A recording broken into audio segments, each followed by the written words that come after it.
Chicken changezi চিকেনের এমন একটা মজাদার রেসিপি, যখন আপনি খাবেন তখন খেতেই থাকবেন।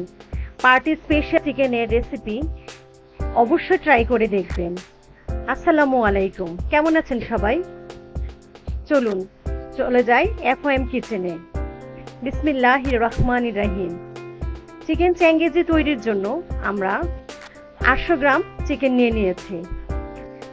800 গ্রাম চিকেনে আমি 2 পিস লেবুর রস, 2 চামচ লেবুর রস দিয়ে ভালো করে একটু মেখে নিব। এখন দিয়ে দিচ্ছি হাফ চামচ রসুন বাটা, হাফ চামচ আদা বাটা, হাফ চামচ হলুদের গুঁড়ো, হাফ চামচ মরিচের গুঁড়ো, হাফ চামচ ধনে গুঁড়ো, হাফ চামচ ভাজা জিরে গুঁড়ো, হাফ চামচ গরম মশলা গুঁড়ো এবং 1 চামচ চাট মশলা, 1 চামচ কালো গোলমরিচ গুঁড়ো এবং 1 চামচ কাশ্মীরি মরিচের গুঁড়ো দিয়ে ভালো করে আমি চিকেনটাকে মেখে নিব। দেখেন চিকেনটা মশলা না দিতেই কত কালারফুল মনে হচ্ছে। এখন দিয়ে দিচ্ছি 2 চামচ থেকে 3 চামচ আপনাদের মতো চিকেন অনুযায়ী টক দই দিয়ে দিলাম। এখন দিয়ে দিচ্ছি 1 চামচ লবণ দিয়ে আমি কালারফুল মশলাটা দিয়ে চিকেনটা মেখে নিলাম। এখন চিকেনটাকে আরো গ্রেসফুল করার জন্য এই 2 থেকে 3 চামচ সরিষার তেল দিয়ে মেখে আমি 1 ঘন্টার জন্য ফ্রিজে চিকেনটা রেখে দিব।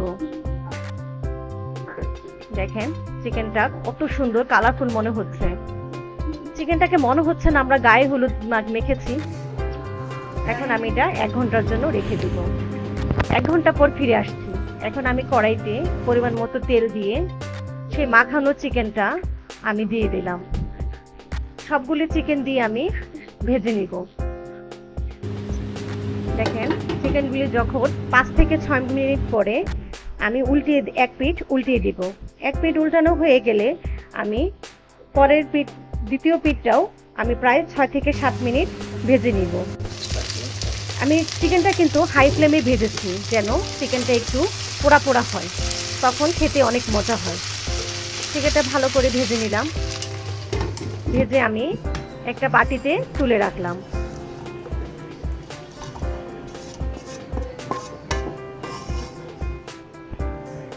এখন আবার পুনরায় আমি কড়াইতে পরিমাণ মতো তেল নিয়ে একটি তেজপাতা, 2টি বড় এলাচ, হাফ চামচ মৌরি, 4-5 টুকরো দারচিনি, হাফ চামচ শাহজিরা, 1 চামচ জিরা, হাফ চামচ গোলমরিচ গুঁড়ো, এই কোয়াটার মতো ছোট্ট একটু জায়ফলের টুকরো, 3-4টি ছোট এলাচ এবং 6-7টি লং দিয়ে ভালো করে মশলাটা একটু কষিয়ে নিলাম। কষানো হয়ে গেলে 3-4টি পেঁয়াজ আমি একটু মোটা করে কিউব করে কেটে এটাতে এই 2-3 মিনিট ভেজে নিব। 2 মিনিট পর ভাজা হয়ে গেলে আমি এতে টমেটো স্লাইস দিয়ে দিলাম। টমেটো এখানে আমি 3টা নিয়েছি। ঢাকনা দিয়ে আমি 3-4 মিনিট ভেজে নিব। এখন দিয়ে দিচ্ছি এতে ধনেপাতার ডাঁটাটা দিয়ে ভালো করে ভেজে আমি মশলাটা একটা বাটিতে তুলে রাখলাম। মশলাটা যখন ঠান্ডা হয়ে যাবে তখন আমি এটা ব্লেন্ড করে নিব। তাহলে এই মশলা আমি ব্লেন্ড করে একটা পাশে রেখে দিলাম। এখন আমি কড়াইতে পরিমাণ মতো তেল এবং 1 চামচ ঘি দিলাম। এটা সাধারণত বাটার দিয়ে করে, আমার কাছে বাটার ছিল না তো তাই আমি ঘি দিলাম। এখন দিয়ে দিলাম 1 চামচ আদা বাটা, 1 চামচ রসুন বাটা দিয়ে 3-4 মিনিট একটু ভেজে নিব। সরি, আমি হলুদ দিয়েছিলাম, এটা স্কিপ হয়ে গিয়েছে। এখন এতে আমি হাফ চামচ হলুদের গুঁড়ো, 1 চামচ মরিচের গুঁড়ো এবং 1.5 চামচ ধনের গুঁড়ো দিলাম, 1 চামচ ভাজা জিরে গুঁড়ো,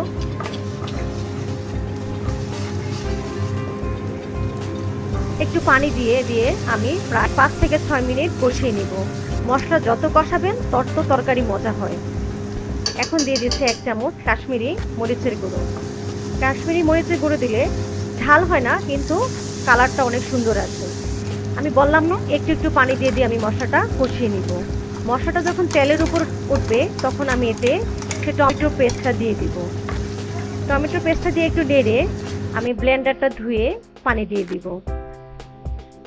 এই পানিটা দিয়ে আবার আমি মশলাটা প্রায় 7 থেকে 8 মিনিট আবার কষিয়ে নিব। কষানো হয়ে গেলে আমি প্রায় আধা কাপ টক দই ফেটে, এখন কিন্তু চুলার আঁচটা বন্ধ আমার। এখন আমি দিয়ে দিচ্ছি টক দই। টক দইটা দিয়ে আমি ভালো করে একটু নেড়ে নিব। চুলার জালটা জ্বালিয়ে আমি 1 চামচ লবণ দিয়ে আবার প্রায় 10 মিনিট ভেজে নিব। এখন আমি একটা মশলা তৈরি করে ফেলি। 6 থেকে 7টা কাজু বাদাম, 8 থেকে 10টি পেস্তা বাদাম এবং সরষ জাল দেয়া দুধ দিয়ে আমি এটা ব্লেন্ড করে আমি দিয়ে দিলাম। মশলাটা দিয়ে আবার প্রায় কিছুক্ষণ পর্যন্ত কষিয়ে নিব। মশলাটা যখন কষানো হয়ে তেলের উপর উঠবে তখন আমি মাংসটা দিয়ে দিব। মাংসটা দিয়ে ভালো করে নেড়ে নিব। মাংসটা নাড়ানো হয়ে গেলে আমি এতে বাটি যে মশলাটা ছিল সেটাও পানি দিয়ে ধুয়ে পানিটা দিয়ে দিব। এখন এই পানিটা দিয়ে প্রায় 10 মিনিট রান্না করে নিব।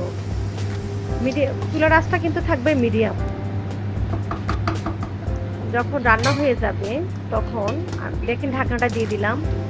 রান্না 10 মিনিট পর আমি ফিরে আসছি। দেখেন তেলটা উপরে ভেসে উঠেছে। এখন দিয়ে দিচ্ছি 1 চামচ কাসুরি মেথি, একটু হাতে ক্র্যাশ করে দিয়ে দিলাম। এখন আবার পরিমাণ মতো একটু গরম পানি 1 গ্লাস দিয়ে আমি আবার রান্না করব প্রায় 6 থেকে 7 মিনিট।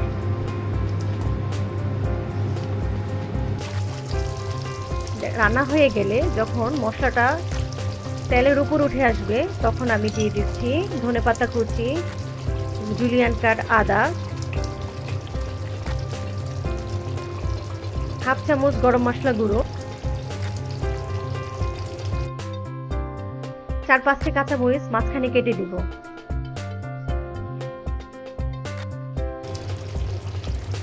এখন সবার শেষে দিয়ে দিলাম 1 চামচ ঘি। আপনারা এখানে বাটার দিবেন।